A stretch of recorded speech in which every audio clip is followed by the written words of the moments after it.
मेरा नाम सूरज है।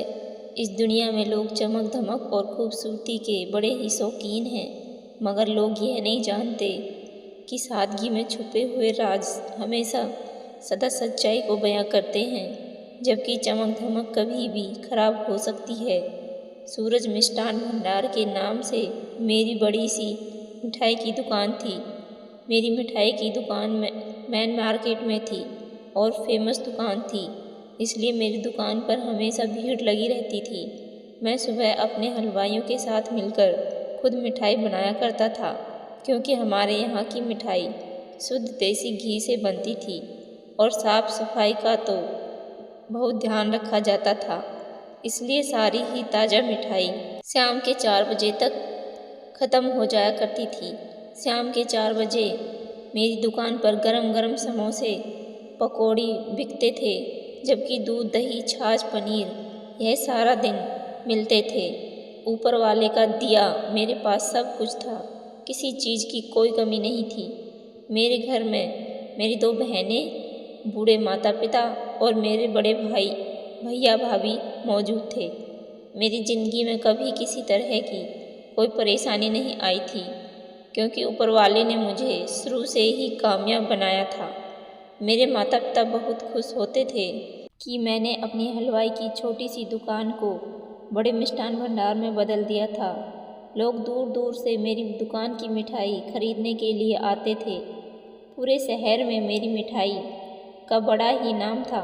वक्त गुजरने के साथ साथ मेरी दोनों बहनों की भी शादियां हो गई थी।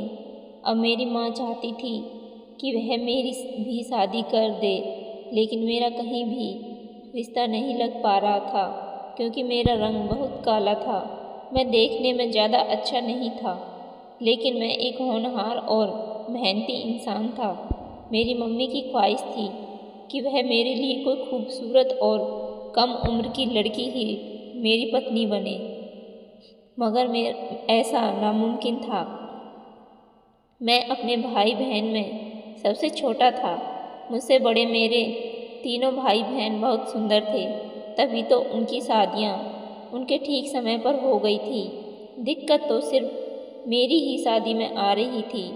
फिलहाल मैंने अपनी शादी वाली बात को तो अपने दिमाग से निकाल रखा था। जब ऊपर वाला चाहेगा तो मेरी शादी हो जाएगी। सुबह मेरे सारे हलवाई आते थे, वह अपना काम करके चले जाया करते थे। मेरे पास एक छोटा बच्चा काम करता था, जो सारा दिन दुकान पर मेरे साथ रहता था। मैं काफ़ी दिनों से देख रहा था कि मेरी दुकान पर एक कम उम्र की खूबसूरत लड़की रोज़ आती थी।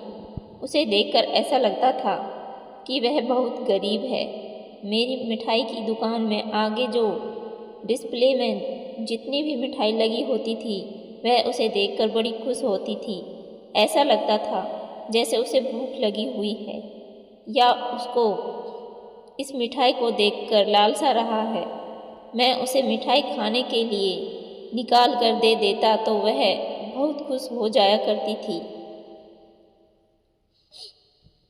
मेरी दुकान की मिठाई सबसे ज़्यादा महंगी और स्वादिष्ट होती थी, इसलिए लगभग ज़्यादातर मिठाई ख़त्म हो ही जाया करती थी।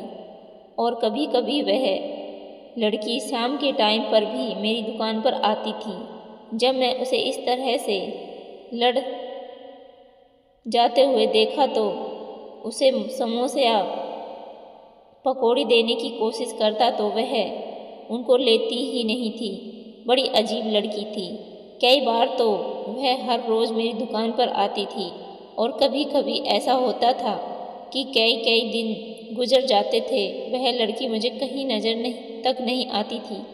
मेरी दुकान मार्केट में थी, इसलिए वही नहीं बल्कि न जाने कितने भिखारी लोग मेरी दुकान पर मिठाई फ्री में मांगने के लिए आ जाते थे। मैं उन लोगों को निराश नहीं करता था।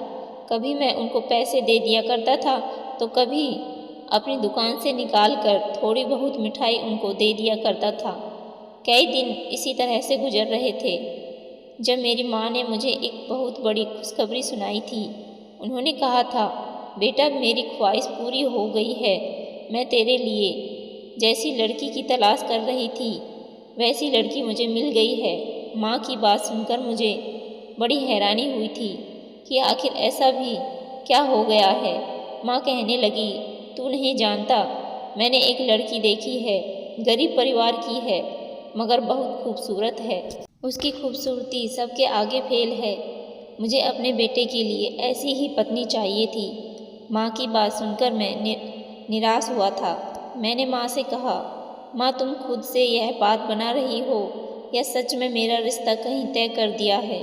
माँ कहने लगी, नहीं नहीं, मैं खुद से यह बात क्यों बताऊंगी। लड़की के माँ बाप ने रिश्ते के लिए हाँ कर दी है। मैंने लड़की के माता पिता को तेरे बारे में बताया तो उन्होंने इस रिश्ते के लिए फ़ौरन ही हाँ कर दी थी। उन लोगों को तो तुझे देखने की भी ज़रूरत नहीं पड़ी क्योंकि उनके यहाँ तेरी ही दुकान से मिठाई जाती है। तुझे तो शहर का हर इंसान जानता है। लड़की के पिता तो बहुत खुश हुए थे। आखिरकार वह समझ गए थे कि हमारा बेटा बहुत कमाता है, उनकी बेटी हमारे घर में बहुत खुश रहेगी। तभी तो फ़ौरन ही उन्होंने अपनी बेटी का हाथ तेरे हाथ में देने का फैसला कर लिया है। वह जल्द ही शादी करना चाहते हैं। मैंने तो सोच लिया है कि कल ही मैं सहपरिवार उन लोगों के घर जाऊंगी। बहू के लिए सोने के कंगन, सोने की अंगूठी और कुछ कपड़े वगैरह लेकर चली जाऊंगी ताकि रिश्ता पक्का कर सकूं। माँ की बात सुनकर मुझे अपने कानों पर विश्वास नहीं हो रहा था। मुझे तो ऐसा लग रहा था जैसे माँ मुझसे मजाक कर रही है, मगर मेरी भाभी ने बताया कि माँ बिल्कुल सही कह रही है। लड़की सच में बहुत खूबसूरत है। लड़की के घर वाले तो अपने आप को बहुत भाग्यशाली समझ रहे हैं कि उनकी बेटी के लिए सूरज का रिश्ता आया है। उस सूरज का जिसकी मिठाई का टेस्ट हर इंसान की ज़बान पर है। भाभी ने जब मुझे डिटेल से पूरी बात बताई तो मुझे इस बात पर यकीन हुआ था। मैं बहुत खुश हुआ था। आखिरकार खूबसूरत पत्नी का अरमान तो हर कोई रखता है। मैं तो वैसे भी किसी खूबसूरत लड़की को देख लेता तो कहीं खोसा जाता था और अपने आप को कोसने लगता था कि अगर मैं स्मार्ट लड़कों में से होता तो मैं फ़ौरन ही इस लड़की को प्रपोज कर देता। किसी भी खूबसूरत लड़की को देखकर मुझे मजबूरन अपने अरमान दबाने पर पड़ जाते थे। लेकिन अब मैं खुश था कि मेरी ज़िंदगी में खूबसूरत लड़की शामिल होने वाली थी। मेरी माँ ने मुझे उस लड़की की फ़ोटो दिखाई तो मैं और ज़्यादा खुश हुआ था क्योंकि मुझे उम्मीद नहीं थी कि मेरी ज़िंदगी में इतनी खूबसूरत लड़की आ जाएगी।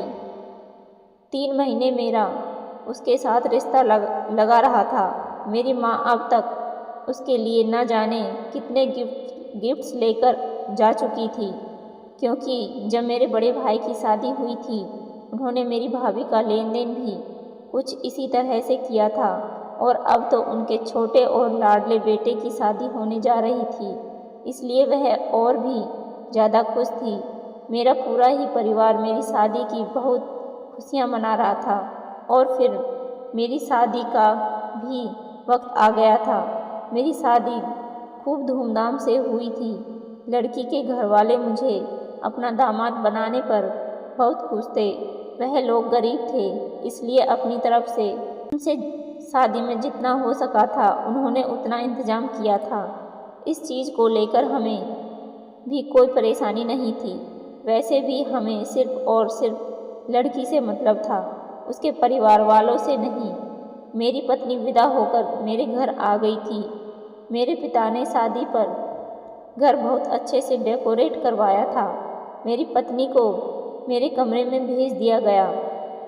शादी वाले दिन मेरी खुशी के ठिकाने ही नहीं थे। मैं अपने कमरे की तरफ जा रहा था और सोच रहा था कि आज के बाद मेरी ज़िंदगी बदल जाएगी। मेरी ज़िंदगी में इतनी हसीन लड़की जो आ गई है। मैंने सोच लिया था कि मैं अपनी पत्नी को राजकुमारी बनाकर रखूँगा। मुझे पैसों की तो कोई कमी नहीं थी। मेरी पत्नी मुझसे जैसा कहेगी मैं उसके लिए वह सब कुछ करूँगा। मैंने उसके लिए बहुत सारे गिफ्ट भी खरीदे थे। जब मार्केट गया था तो मुझे समझ नहीं आ रहा था मैं उसके लिए क्या गिफ्ट लूँ। लेकिन मुझे लड़कियों के सामान में जो जो चीज़ याद आई थी, मैंने वह सारा ही सामान अपनी पत्नी को गिफ्ट करने के लिए खरीद लिया था। मेरे लिए तो यह सामान लेना कोई मामूली बात नहीं थी। मैं अपनी पत्नी की ख्वाहिश पूरी करने के लिए कभी भी कुछ भी कर सकता था। मुझे पूरी उम्मीद थी कि मेरी पत्नी को यह सब बहुत पसंद आएगा। वह इसको देखकर खुश हो जाएगी। जूते, कपड़े, चूड़ियाँ, गहने, यह सारी चीज़ें लड़कियों को बहुत पसंद होती हैं। बाकी लड़कियों की तरह मेरी पत्नी भी यह सारा सामान देखकर बेहद खुश हो जाएगी। मैं कमरे के अंदर गया तो सामने का नज़ारा देखकर मैं हैरान रह गया था। मैं तो समझता था कि वह दुल्हन बनी हुई घूंघट अपने चेहरे पर डालकर बिस्तर पर नजाकत से बैठी हुई होगी, लेकिन उसने तो घूंघट बिस्तर पर डाला हुआ था और वह बेड पर फूलों के बीच नहीं बल्कि सोफे पर बैठी हुई थी। मैंने सोचा था मैं कमरे में जाकर सबसे पहले उसका घूंघट उठाऊंगा, उसकी तारीफ़ करूंगा, उसकी मुँह दिखाई का गिफ्ट दूंगा। मैंने जो उसके लिए सोने की चैन बनवाई है, मैं खुद अपनी पत्नी को अपने हाथों से पहनाऊंगा। उसके बाद मैं उससे मोहब्बत करनी शुरू करूंगा ताकि हमारे रिश्ते की हसीन शुरुआत हो सके। लेकिन वह तो बिस्तर पर बैठी ही नहीं थी और उसके दुल्हन वाले कपड़े भी बिस्तर पर पड़े हुए थे। उसने दुल्हन का जोड़ा और सारे गहने उतार कर मामूली सा सूट पहन लिया था। यह सब देखकर मुझे एक जोरदार झटका लगा था। मेरा चेहरा तो जैसे उदास ही हो गया था। मेरे बहुत सारे दोस्त थे, इसलिए मैंने अपने कई दोस्तों के मुंह से सुना था कि शादी की पहली रात उनकी पत्नी उनसे नाराज़ हो गई थी। मगर मैं अपनी पत्नी को किसी भी हाल में नाराज़ नहीं करना चाहता था। लेकिन उसकी तरफ देखकर लग रहा था जैसे वो पत्नी नाराज़ थी। मेरी पत्नी क्यों नाराज़ थी ये तो मैं नहीं जानता था। ज़्यादातर लड़के लड़कियां रिश्ता लग जाने के बाद एक दूसरे से फ़ोन पर बातें करते हैं, मगर मेरी पत्नी से तो मेरी आज तक कभी हाय हेलो भी नहीं हुई थी। आज पहली बार मैं उससे बात करने जा रहा था। मैं तो उसे अपनी दुल्हन के रूप में देखना चाहता था। शादी के दौरान जब हम दोनों पति पत्नी मंडप में बैठे हुए सारी रस्में कर रहे थे, तब मैं नज़रें झुकाकर बैठा हुआ था, क्योंकि मुझे सबके सामने उसे देखने पर बहुत शर्म आ रही थी। मैंने सोच लिया था कि मैं अपने कमरे में जाकर उसे आराम से देखूंगा। मैंने उसे ठीक से देखा भी नहीं था और उसने अपने कपड़े बदल लिए थे। मैंने सोचा चलो कोई बात नहीं, अब वह मेरी पत्नी बन चुकी है। उसका और मेरा सारी ज़िंदगी का साथ है। अब वो हमेशा मेरे साथ ही रहेगी। फिर किसी दिन मैं उसे कहूँगा कि वह दोबारा से मेरे खातिर दुल्हन बन जाए। मैंने अपनी पत्नी के कपड़े बेड से उठाकर एक तरफ रख दिए और मैं सोफे पर उसके बराबर में जाकर बैठ गया था। मैंने गौर से देखा तो उसने अपना सारा मेकअप भी साफ कर लिया था। वह दुल्हन बन के बहुत सुंदर लग रही थी, लेकिन वो देखने में इतनी सुंदर तो थी कि उसके साथ सारी ज़िंदगी गुजारा हो सकता है। उसका नाम अनीता था। मैंने कहा कैसी हो आप?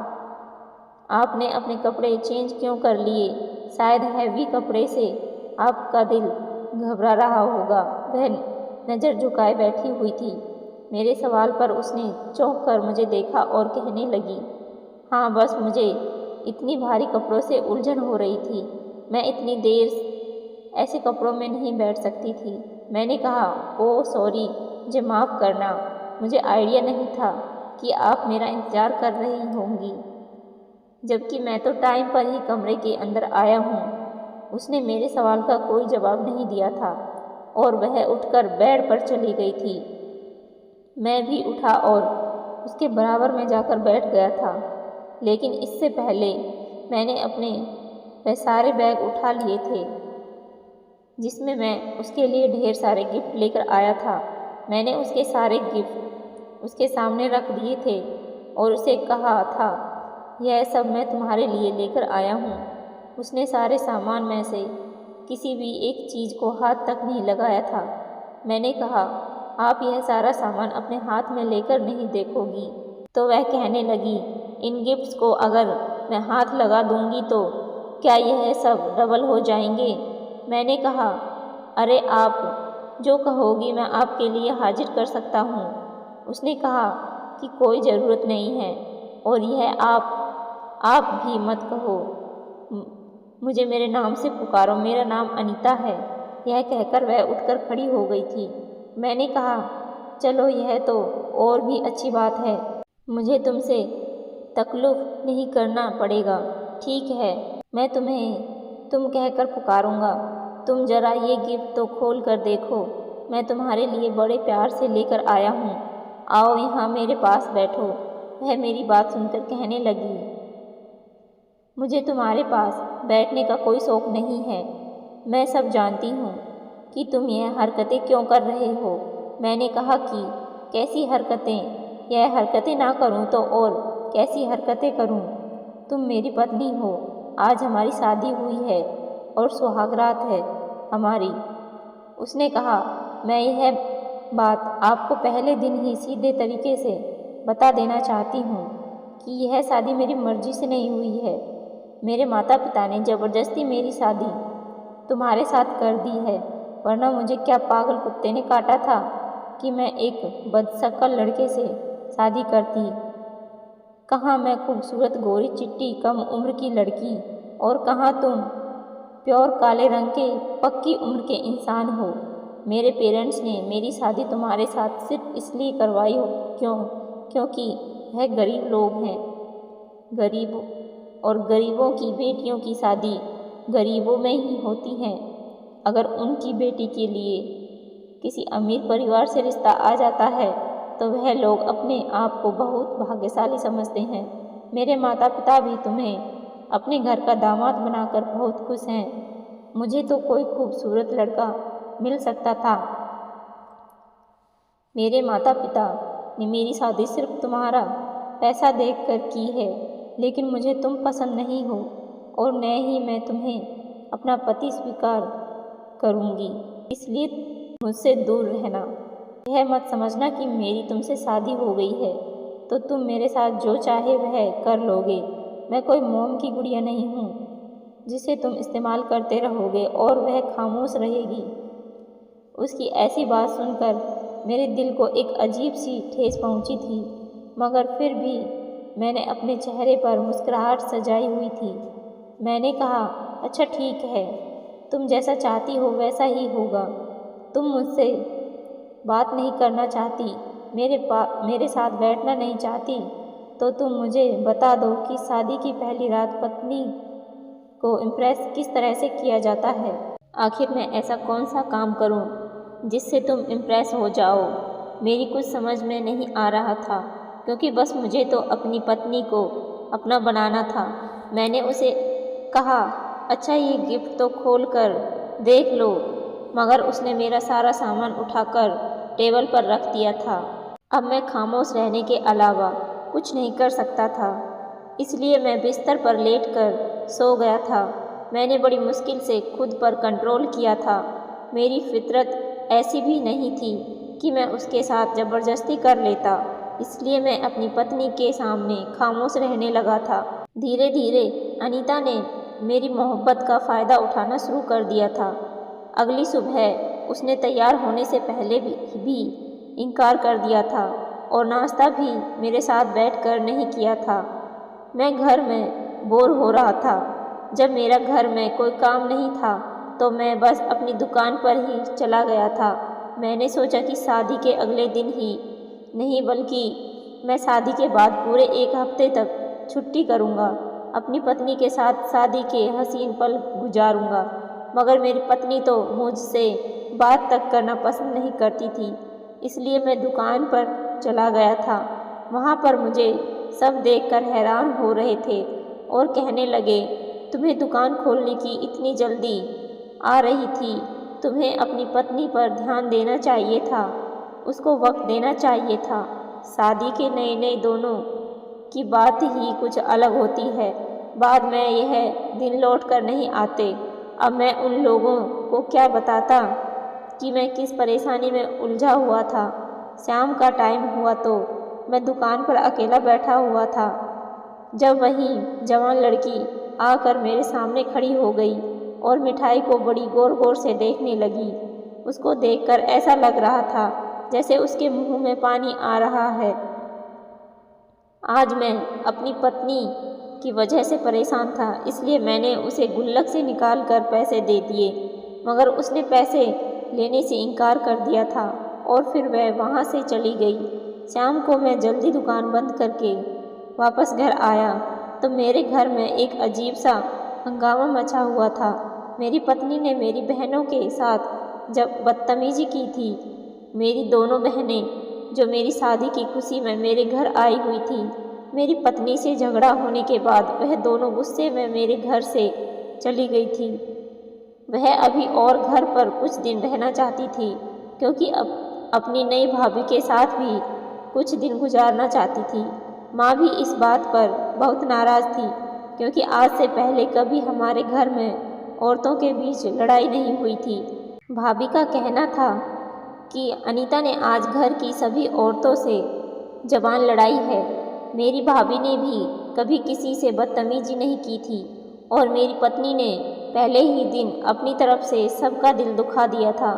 उसने घर का काफ़ी सारा सामान भी उठाकर फेंक दिया था, जिसकी वजह से घर में चारों तरफ सामान बिखरा पड़ा था। घर की सफाई मेरी भाभी कर रही थी जबकि माँ अपना सर पकड़कर बैठी हुई थी। मेरी पत्नी मुझ पर और मेरे घर वालों पर अपना रोब जमाने की कोशिश कर रही थी। फिर मुझे पता चला कि वह तो बगावत कर रही है क्योंकि वह बगावत पर उतर आई है।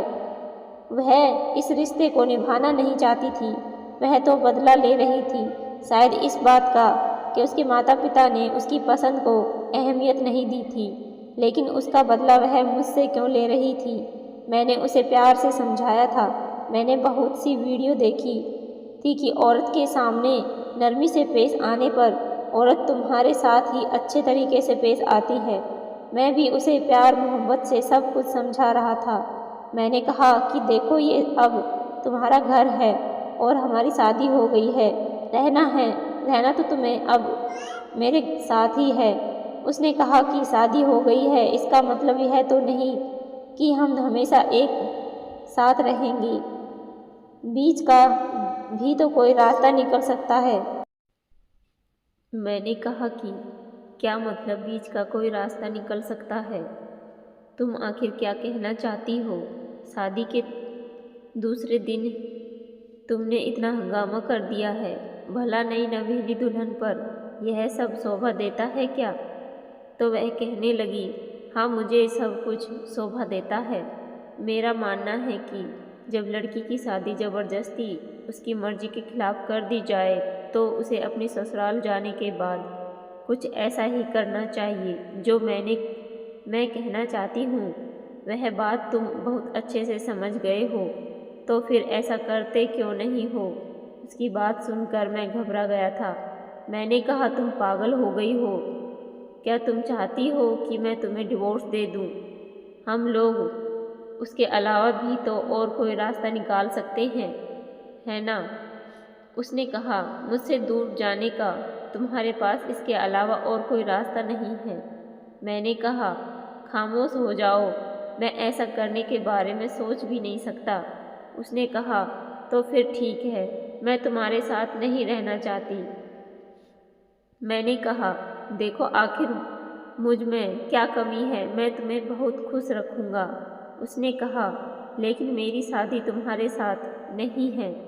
मैं शादी से पहले किसी और लड़के को पसंद करती थी।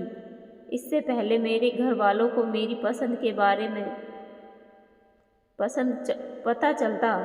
इस दौरान तुमने मेरे घर रिश्ता भेज दिया। मेरे घर वाले तुम्हारे रिश्ते से बहुत इम्प्रेस हुए और इस तरह मेरी तुम्हारे साथ शादी हो गई। यही वजह है कि मेरे दिल में तुम कभी जगह नहीं बना सकते। मैंने कहा, मैं मानता हूँ शादी से पहले बहुत सारी लड़कियों को मोहब्बत हो जाती है, मगर जब उनकी शादी हो जाती है तो वह अपने पति को ही अपना सब कुछ मानने लगती हैं। तुम भी ऐसा ही करो, पुराना सब कुछ भूल जाओ, मेरे साथ अपनी ज़िंदगी की नई शुरुआत करो। वह कहने लगी, ऐसा कभी नहीं हो सकता। मैं तो अपना सर पकड़ कर बैठ गया था। खूबसूरत लड़की के चक्कर में मेरी शादी एक आफत लड़की के साथ हो गई थी। मैंने उसे कहा, देखो तुम मेरे भाग्य में लिखी हुई थी और मैं तुम्हारे भाग्य में। अब यह मेरी खुशकिस्मती है कि तुम मुझे मिल गई और तुम इसे अपनी खुशकिस्मती नहीं समझती तो मुझे कोई प्रॉब्लम नहीं है। मैंने उससे बड़े अच्छे तरीके से जवाब तो दे दिया था, लेकिन उसकी समझ में कुछ नहीं आ रहा था। वह मेरी बात मानने के लिए तैयार नहीं थी। यह बात मैं किसी भी हद तक बर्दाश्त नहीं कर सकता था कि मैं उसे डिवोर्स दे दूं, लेकिन मैं हर वक्त मुंह में अंगारे भरे फिरती थी। घर वालों के सामने कभी सीधे मुंह बात नहीं करती थी, हर बात का उल्टा जवाब देती थी। मैंने अपनी माँ और भाभी से कह दिया था कि इससे घर का कोई काम मत करवाना, मैं घर में नौकरानी रखूँगा। भाभी कहने लगी, जब मेरी शादी हुई थी तो मैं घर के सारे काम करती थी और आज तक घर के सारे काम करती आ रही हूँ। भला तुम्हारी पत्नी सारा दिन घर में आराम क्यों करेगी? मेरे समय में तो कभी नौकरानी नहीं आई। मैंने कहा, भाभी मैं आपके आगे हाथ जोड़ता हूँ, आपकी अब की बार नौकरानी आएगी तो आपको भी काम नहीं करना पड़ेगा और मेरी पत्नी को भी काम नहीं करना पड़ेगा। प्लीज़ आप में से कोई भी अनीता से कुछ मत कहना। वह कुछ करे तो उसको करने देना और ना करे तो कोई उससे कोई सवाल जवाब नहीं करेगा।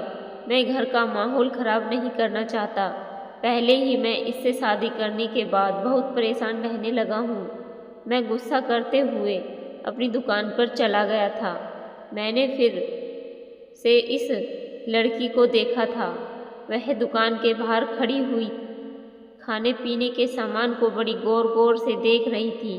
उस समय मैं खाना खा रहा था जब मैंने उसको अपना लंच दे दिया था, क्योंकि मेरा खाना खाने का मन नहीं कर रहा था, मगर उसने मेरा खाना लेने से भी साफ इनकार कर दिया। फिर मैंने उसे पैसे देने चाहे तो उसने वह पैसे भी नहीं लिए, क्योंकि मैं यही सोच रहा था कि हर बार वह मेरी मिठाई खाती है, उसका मन भर जाता होगा, कभी कभी वह पैसे लेकर बाजार से कुछ और भी खा लिया करे, मगर वह पैसे लेती ही नहीं थी। वह खाने से इनकार करके वहाँ से चली जा गई थी, जैसे कह रही हो कि उसे कुछ भी नहीं चाहिए। पता नहीं यह लड़की कौन थी। इसका हुलिया देखकर तो ऐसा लगता था जैसे यह पागल है, क्या फिर इधर उधर भीख मांगती है। लेकिन मैंने उसे कभी लोगों से पैसे मांगते हुए नहीं देखा था। अब मैं समझा था कि इसे मेरी दुकान की मिठाई पसंद है।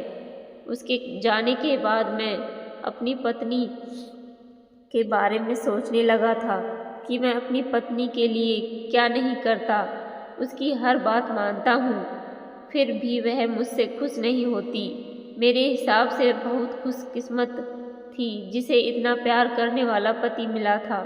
मैं तो उसके मुंह से निकली यह बात भी बर्दाश्त कर गया था कि वह शादी से पहले किसी और से प्यार करती थी। मुझे इस बात से कोई प्रॉब्लम नहीं थी।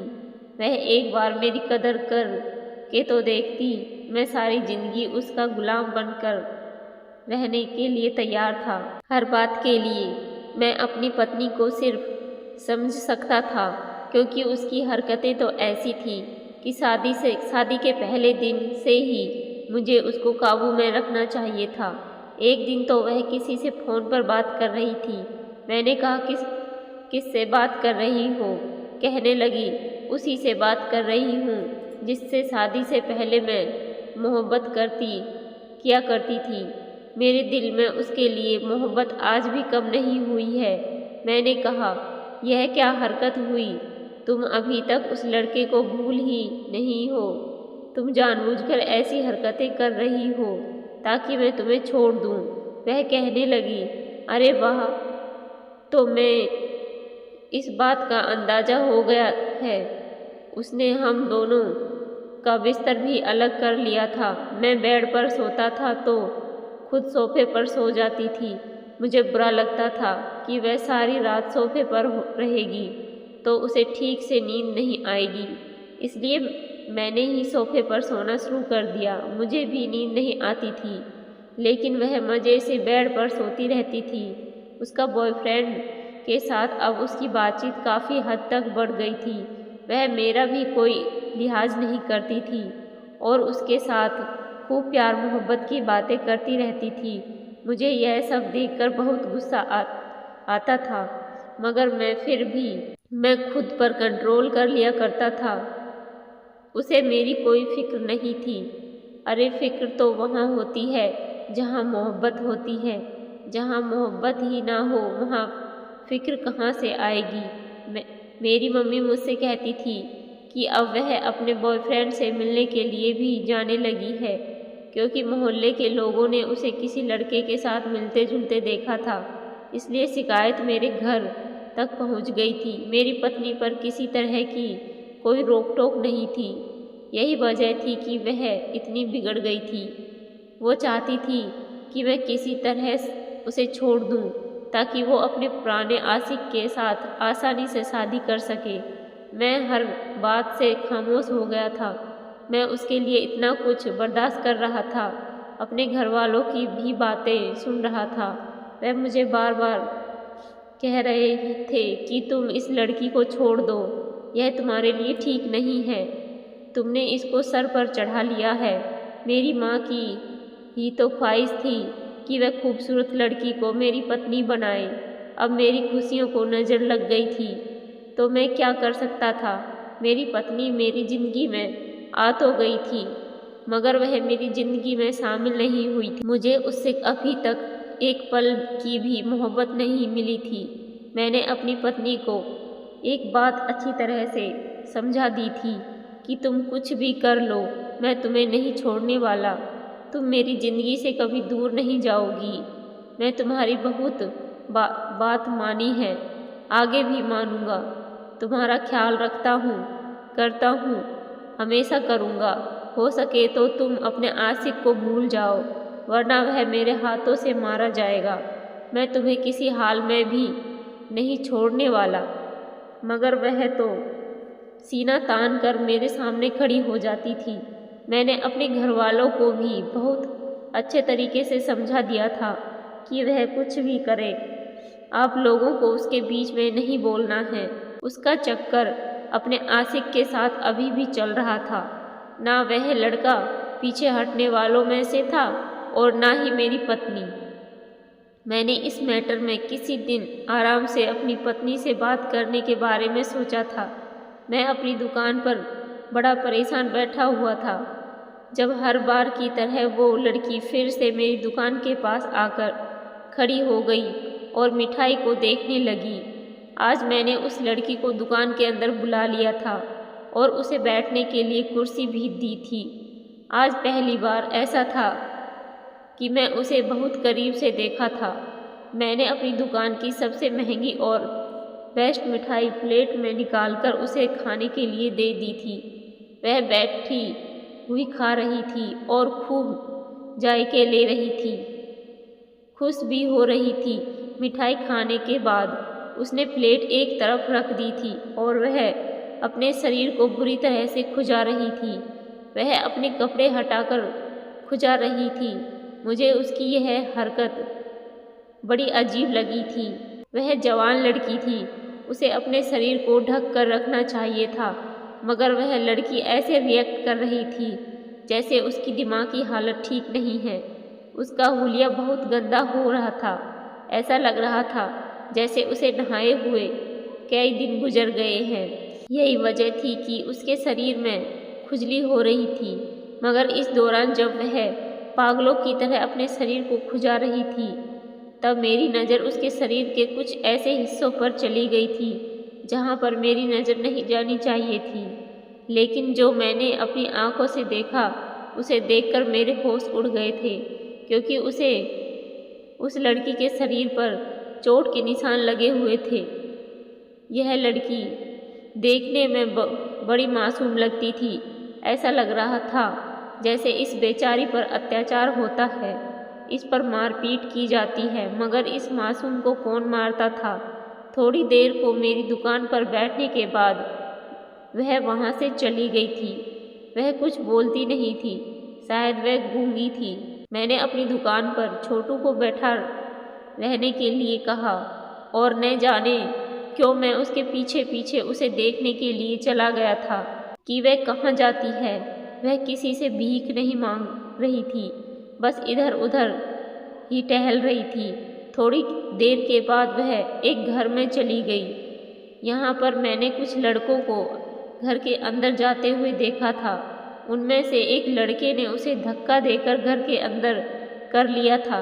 मतलब कि उनका बिहेवियर उस लड़की के साथ बिल्कुल भी ठीक नहीं था। उसी जगह पर ठीक सामने एक चाय का होटल बना हुआ था।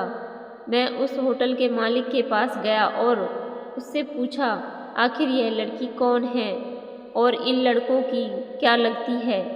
इस आदमी ने मुझे बताया कि इस लड़की का इस दुनिया में कोई नहीं है, इसके माता पिता भी मर गए हैं। कुछ समय पहले यह अपने माता पिता के साथ इस घर में रहती थी, मगर इसको एक गहरा सदमा लग गया था और इसी वजह से यह उल्टी सीधी हरकतें करने लगी। इसकी दिमाग की हालत भी खराब हो गई। इसके पेरेंट्स ने ऊपर वाला पोर्शन जॉब करने वाले लड़कों को रेंट पर दिया हुआ था। इसके पेरेंट्स के मरने के बाद उन लड़कों ने इस पूरे घर का कब्जा कर लिया। इस लड़की को अपना होश नहीं रहता। यह सुबह घर से निकलती है, जहाँ चाहे वहाँ जाती है। यह लड़के इसके साथ मारपीट करते हैं, इसके साथ बहुत बुरा सलूक करते हैं, जो मन करता है वह करते हैं। सारा दिन यह लड़की न जाने कहाँ गुजारती है। जब यह घर आती है तो इन लड़कों का बिहेवियर इसके साथ ठीक नहीं होता। मैंने उस आदमी से कहा, यहाँ पर इतना कुछ हो रहा है, तुम लोगों ने कभी इस लड़की की मदद करने की कोशिश नहीं की। इन लड़कों के खिलाफ आपको पुलिस में कंप्लेंट दर्ज करवानी चाहिए थी। वह आदमी कहने लगा, मालिक हम गरीब लोग हैं, हम अपने काम से काम रखते हैं।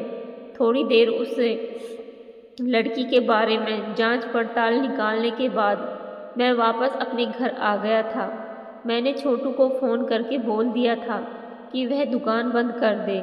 घर आया तो पता चला कि मेरी पत्नी ने मेरी भाभी के साथ बहुत बदतमीजी की है और उसका मेरी मम्मी के साथ झगड़ा हुआ था। उसने मेरी भाभी के ईंट मार दी, जिससे उसके सर में गहरी चोट आई है। भैया भाभी को अस्पताल लेकर गए थे।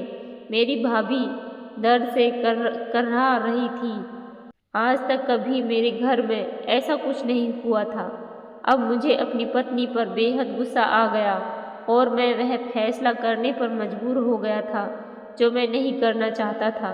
मैंने अपनी पत्नी को डिवोर्स दे दिया था और उसे घर से निकाल दिया था।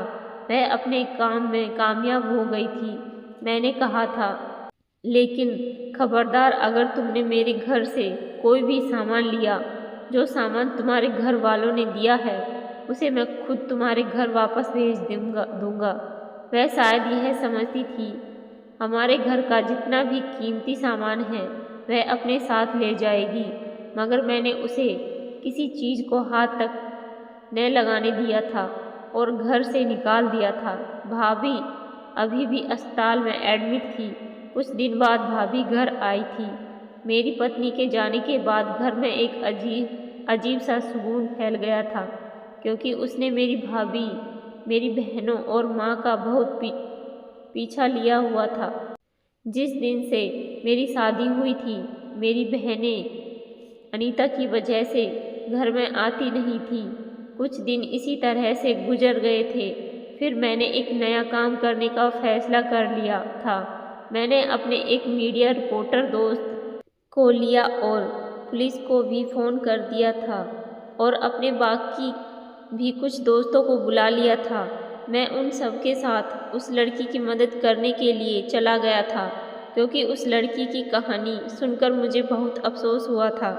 अकेली लड़की का तो यह ज़माना वैसे भी बहुत फ़ायदा उठाता है, और उस लड़की की तो दिमागी हालत भी ठीक नहीं थी। उसे किसी की मदद की ज़रूरत थी, इसलिए मैं उसकी मदद करने के लिए सबके साथ उसके घर पहुंच गया था। उस लड़की से पूछा गया कि यह लड़के तुम्हारे साथ क्या करते हैं।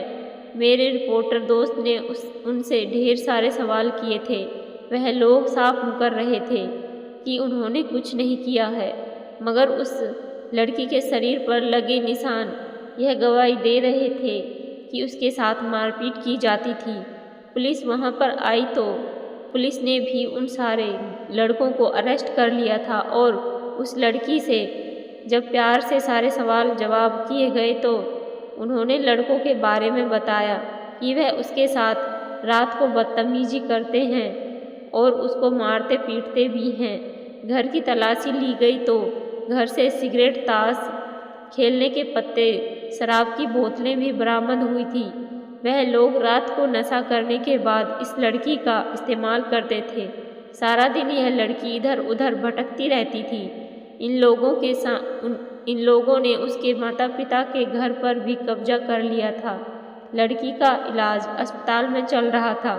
मैंने इस लड़की के इलाज की जिम्मेदारी ली थी और सब लोगों के सामने उस लड़की से शादी करने को कहा था, मगर पुलिस ने कहा था कि जब तक इस लड़की की दिमागी हालत ठीक नहीं हो जाती तुम्हारी इसके साथ शादी नहीं हो सकती। मैं इस लड़की के ठीक होने का इंतजार कर रहा था, और फिर कुछ समय बाद भगवान की कृपा से वह लड़की ठीक हो गई थी। मैंने इसकी मर्जी के साथ इससे शादी कर ली थी, लेकिन इसी दौरान मुझे अनीता के बारे में पता चला था कि जिस लड़के के साथ उसका अफेयर चल रहा था, मेरे घर से जाने के बाद उसके पास चली गई थी, लेकिन उसने पूरे 3 महीने तक उसका इस्तेमाल किया था, उससे शादी नहीं की और फिर वह उसे छोड़कर चला गया। अनीता अब दर दर की ठोकरें खा रही थी। उसके घर वाले भी उसे एक्सेप्ट करने के लिए तैयार नहीं थे। जिस लड़के के लिए उसने मुझे छोड़ा था, वह लड़का उसे पूरी तरह बर्बाद करके चला गया था। मेरी पत्नी अब मेरे घर आ चुकी थी। वह मेरी माँ का भी बहुत ख्याल रखती थी और घर के भी सारे काम करती थी। मेरे घर में उसके आने के बाद बहुत सुख शांति है और बहुत खुशहाली छाई हुई है। मैं उसकी हर ख्वाहिश को पूरी करता हूँ। आखिरकार वह बेचारी न जाने कब से अच्छी जिंदगी के लिए तरसती हुई थी। वह अगर और आगे उन लड़कों के साथ रहती तो वह लड़के न जाने इसका क्या करते। पहले ही वह इसका काफ़ी नुकसान कर चुके थे। मेरी पत्नी को आज भी पुरानी जिंदगी के बारे में याद आता है तो वह मेरी बहुत आभारी होती है कि आपकी वजह से ही आज मैं सही सलामत जिंदगी गुजार रही हूँ, वरना मैं पूरी तरह से पागल हो जाती। अनीता ने मेरे साथ जो किया उसकी सज़ा उसको भगवान ने दे दी थी। उम्मीद करती हूँ आपको हमारी कहानी पसंद आई होगी। अगर कहानी पसंद आई हो तो वीडियो को एक लाइक और चैनल को सब्सक्राइब ज़रूर करें। धन्यवाद।